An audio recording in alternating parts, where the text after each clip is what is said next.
Okay, breakfast time. If you want to make yourself an omega-3, 6, 9 bowl that supports your hormones, because your cells are insulated with fat. If that fat layer around your cells is not thick enough or stable enough, then the information between cells is compromised. So therefore you're going to have hormonal imbalances and complicated health issues, metabolic syndrome. Now for women, healthy fat is absolutely crucial. Now don't go buying into the idea of egg is going to give me cholesterol, avocados is going to make me fat. Don't buy into this nonsense. Make yourself an omega rich bowl, plate of food daily if it is possible. Today for my breakfast I have smoked salmon. It's organic and wild caught.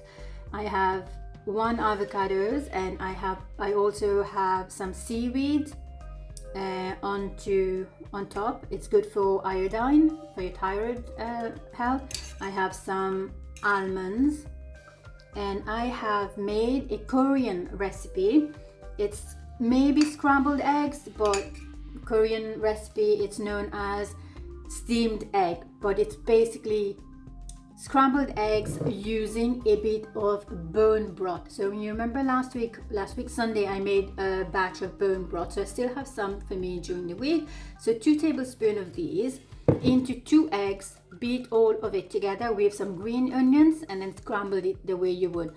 Oh my gosh, it's actually quite tasty, and after my gym this is really good. So hormonal balance, thyroid issues, healthy really. I always recommend women going through hormonal imbalances having a good wholesome breakfast that will sustain your energy level, because if you have a hormonal imbalance you definitely have blood sugar imbalances. I'm not talking about diabetes, I'm talking about blood sugar imbalances. Every single human being has it, even children. So you want to maintain that blood sugar level all throughout the day. If the blood sugar is spiking, it goes up and then goes down, so it's not sustainable. Then you're going to have headaches, lethargy, sleepy around 3 o'clock, 4 o'clock, you crash, anxiety creeps in. So you want to maintain a balanced blood sugar level, and you can do that with different things, but food is definitely one of them. So making sure you have plenty of fiber and protein, that will keep you going for the next few hours. Now if I eat this now, I'm not hungry till probably 1 o'clock, so I don't usually snack either. So that's a good sustainable breakfast. Let me know what you think.